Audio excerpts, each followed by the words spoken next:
Good morning. Morning. It's on. It's on. Yeah. Do we need a few more chairs? We might need a few more, which is a good thing. So, thank you.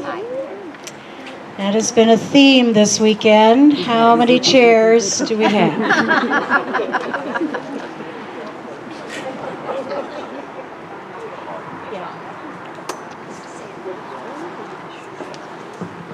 As we gather for worship in the beauty of God's creation and open ourselves to the Spirit. I've noticed there are 3 birds perched next to our Celtic cross on the top. So there's something about the fullness this morning that the Trinity, Creator, Redeemer, Sustainer, we're all here. We come into this time to know again God's love for us, God's fullness of the Spirit. We bring whatever is on our hearts, moments of joy of this last week, moments of sorrow, the burdens we are carrying, the hopes that we have. Bring them all into this time. Today, I invite you to linger a little after worship, and the deacons from yesterday who hosted the reception after the memorial service have some cookies and punch. So thank you. Please have some and enjoy a little time outside together, talking and catching up. If you're visiting with us this morning, welcome. There are welcome cards, and we invite you to fill one out that we might be in touch with you and encourage you on your spiritual journey. There are song sheets this morning, so if you didn't get one, you can get one from Susan. We are filming this service, and it'll be on our YouTube channel by this evening. And I'll say a little more about some other things that are posted there. So let us join in this time of giving thanks to the Holy One for beauty, for time to gather, to know again the source of love from which we come. I invite you to greet one another in the peace and love of Christ. I'm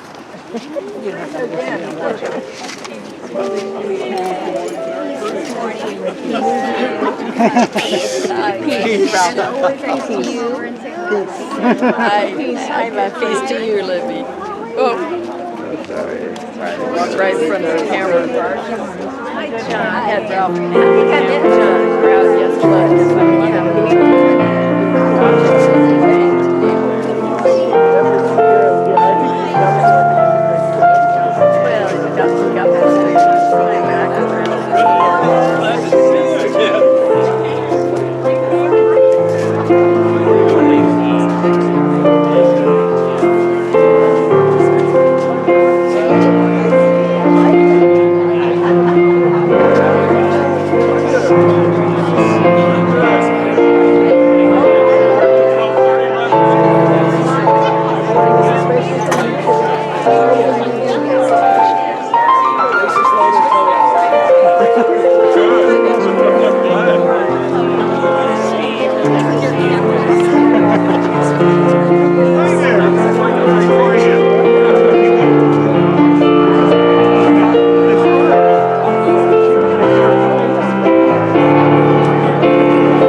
return to your seats. Our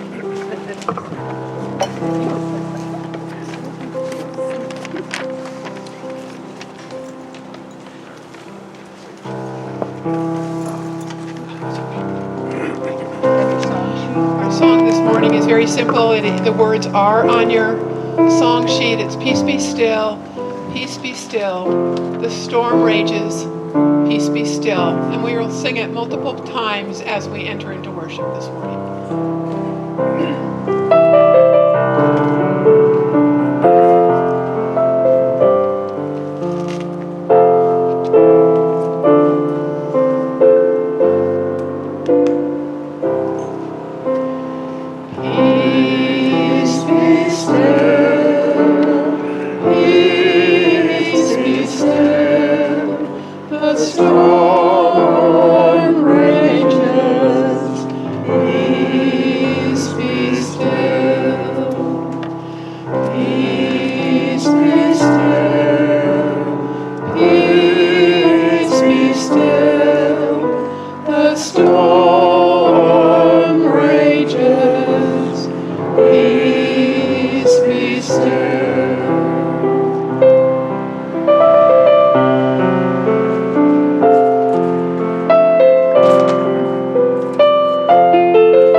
This morning's reading is portions of Psalm 46 from Psalms for Praying by Nan Merrill. The beloved is our refuge and our strength, a loving presence in times of trouble. Therefore we need not fear, though the earth should change, though the mountains shake in the heart of the sea, though its waters roar and foam, though mountains tremble with its tumult. There is a river whose streams make glad the holy city, the holy habitation of the Most High. Beloved is in the midst of it. It shall not be moved. Our loving Creator is an ever-present help. The beloved is ever with us, the infinite heart of love. Come, behold the works of the beloved, how love does reign even in humanity's despair.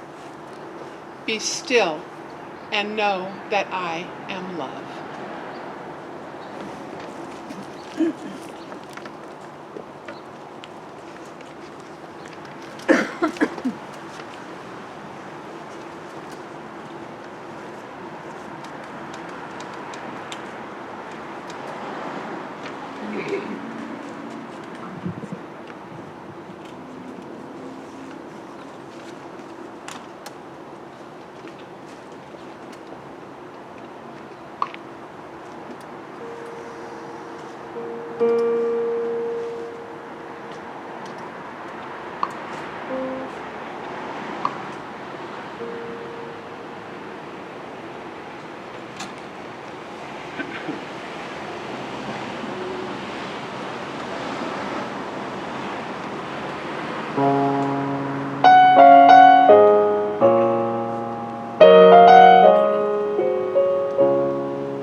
Thy tender mercy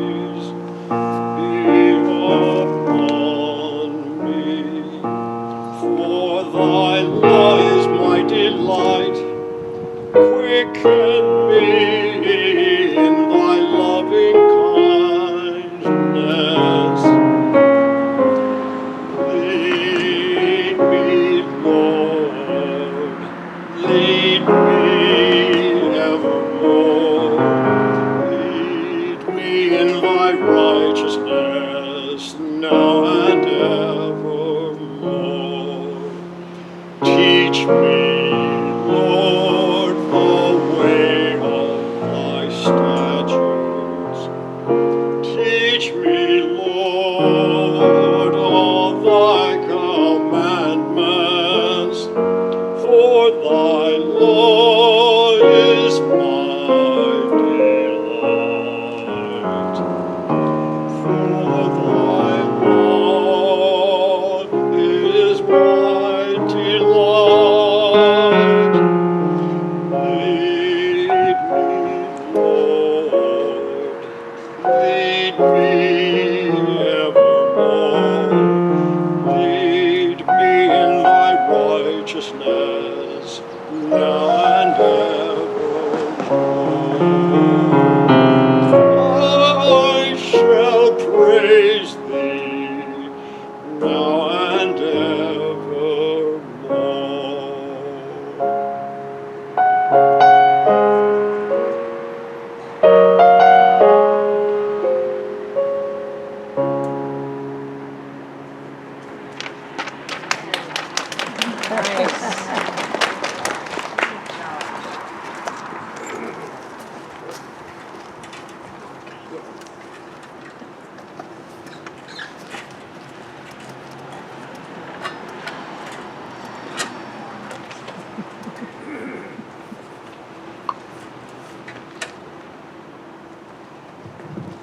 Thank you, Ralph.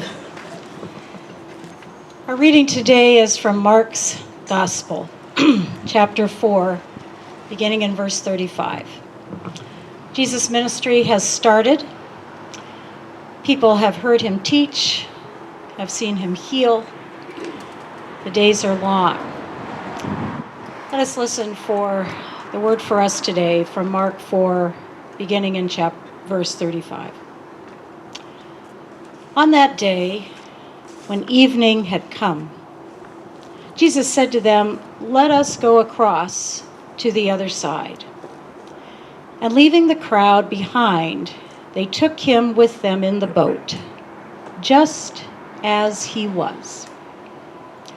Other boats were with him, and a great windstorm arose, and the waves beat against the boat, so that the boat was already being swamped. But Jesus was in the stern, asleep on the cushion. And they woke him up and said to him, "Teacher, do you not care? We are perishing." He woke up and rebuked the wind and said to the sea, "Peace, be still." Then the wind ceased, and there was calm. He said to them, "Why are you afraid? Have you still no faith?" And they were filled with great awe and said to one another, "Who then is this, that even the wind and the sea obey him?"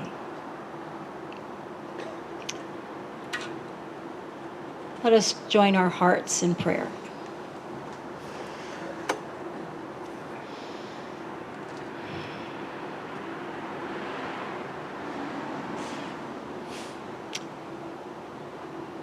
Holy One, we hear this ancient story of wind and storms at sea. We remember storms in us, in our lives. Help us to hear Jesus' words, "Peace, be still," and be open to your truth for us today. Amen. Why are you afraid? Jesus asks his drenched and fearful followers. Have you still no faith? Maybe in our minds we think if we had faith, we could move mountains. If we had faith, we could calm storms. If we had faith, we wouldn't feel afraid of storms in our lives when we are faced with the realities of perishing, or when we are grieving that someone we love has died. We wouldn't worry so much. We wouldn't feel afraid, and we'd feel sure and confident.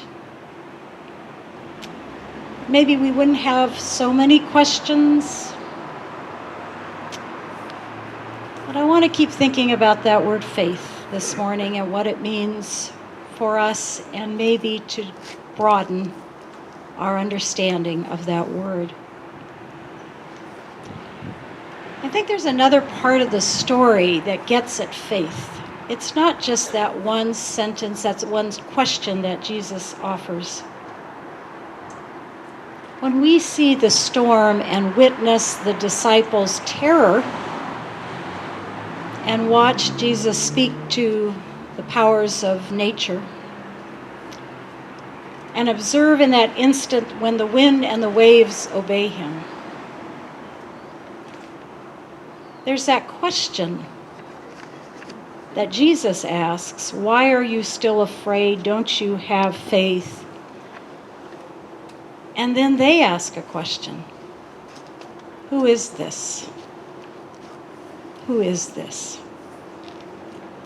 When we hear the word faith, maybe we've been taught that it means what we believe. Maybe faith had to do with trust or doctrine, or knowing for sure what we believe about the Bible, God, Jesus, the movements of the Spirit in the world. I think that word changes for us and needs to change so that we can be more open and not just say, do we have the faith we used to have? Is it evolving? Are we asking different questions? Because I'm not so sure that what Jesus and the writer of this story, it does appear in all four Gospels, I'm not sure what they're getting at was to depict Jesus to say you should ignore storms in your life. That gale that's almost knocking you over, it's just a little summer breeze. It's not that bad. I don't think that was their point. It was a real storm. They were really afraid. And Jesus knew that. We are, as one writer I was reading put it, I am a ratable person. I can be rattled by lots of things. And sometimes I'm afraid. And sometimes I worry. I have a lot of questions. So maybe that's part of this story. That's part of faith. It's actually the disciples' awe and response to what's happening is they ask a question. Even the wind and waves obey him. Who then is this? That's a good question.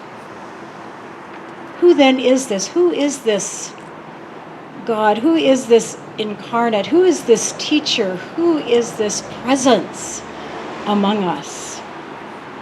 The story asks those questions, and by asking, invites us to notice. In the story, the divine love incarnate in that Jesus. Jesus is the one who gets in the boat and leads them to the other side, is the one who calms the storm, is the one who hears their cries, looks on them, on us with compassion, wishes they were not afraid, hopes they'll have more faith, to trust that they will be cared for even in the storm, and that this Jesus can see what's bigger than the storm and invites them to see it too. I don't think this story is about you should just buck up so you're not afraid. That's not what the story's about. It's a reminder that even when we are afraid or grieving or worried or burdened or carrying so much, the Holy One is with us and in us and under us and around us. That whether what we fear comes to pass or not, the Holy One is with us, in us, holding us. We are not alone. When we are in the midst of a storm, all kinds of storms, we've been in a very different kind of storm with this virus, and we've been fighting it and hoping we were on the other side, and maybe not quite.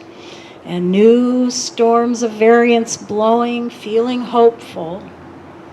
Storms of being worried about someone we love being sick. Worried about our own health. Worried about what's next. Storms in society. Worried about gun violence right here in our neighborhood. Just the other night. Climate crisis. Polarizing politics. It can all overwhelm us. Jesus asked, "Why are you afraid?" In the story, the disciples, if they had a moment to answer, could certainly list why they are afraid, because that storm is swamping the boat and we could drown and we could die. Because my arms and back are tired and the wind is cold and it's loud and it's terrifying. I'm afraid because you're asleep. And you need to do something now. I feel alone, you sleeping there. Get up. And then comes this reminder. I'm right here. I care about you. Trust me. And then the question comes, and who is this? That question is about faith. A new experience, a deeper experience. That's right. The Holy One is right here. Our storms are sometimes things that happen to us. Sometimes they're storms within us. Sometimes storms are wrestling to come to terms with what we're experiencing. Feelings of helplessness. When our faith asks that question, who then is this God, this divine mystery, this source of love? We see it repeated in many Psalms, and the one that Mary read this morning. The Holy One cares for the poor. The Holy One is a source of refuge and strength, who sees all people who are invaluable, who have value, are worthy, are beloved. That's who God is, this holy source of love. And it's hard to remember that in the storm sometimes. But sometimes we have faith in the middle of a situation and we can ask that question, who is this God? Who are you in the middle of all this? That God wants connections and relationships and healing and shalom and wholeness. So, to take a moment in the midst of storms to be open to hearing, to feeling, to knowing that calm and peace, and to ask questions all the time. Deeper questions. What does it mean now to be open to a source of love different than maybe what I used to believe? Still discerning, still wondering, still learning, growing. That is faith to me. Those questions that we keep asking, and even the disciples in the boat trusted enough. Who then is this? That is a question of faith. To be open to new answers and deeper love. Perhaps faith isn't knowing the answers. I don't think it ever was. To be willing to ask those questions. The poet, Rainer Maria Rilke, wrote a beautiful piece about this to a young poet. Be patient toward all that is unsolved in your heart, and try to love the questions themselves, like locked rooms and like books that are now written in a very foreign tongue. Do not now seek the answers which cannot be given you because you would not be able to live them. And the point is to live everything. Live the questions now. Perhaps you will then gradually, without even noticing it, live along some distant day into an answer. And finally, a quote from one of my favorite authors, Sue Monk Kidd. I didn't even know she wrote this book. I just discovered it. I've read quite a few of hers, but she wrote in 1990 a book called When the Heart Waits. It's a beautiful book. So here is her thought for us today. And it's about the disruption spiritual seekers often encounter in midlife and our resistance to it. What has happened to our ability to dwell in unknowing, to live inside a question and coexist with the tensions of uncertainty? Where is our willingness to incubate pain and let it birth something new? What has happened to patient unfolding, to endurance? These things are what form the ground of waiting. And if you look carefully, you'll see they are the seed bed of creativity and growth. What allows us to do the daring and to break into the newness. Creativity flourishes not in certainty, but in the questions. Growth germinates not in tent dwelling, but in upheaval. And yet the seduction is always security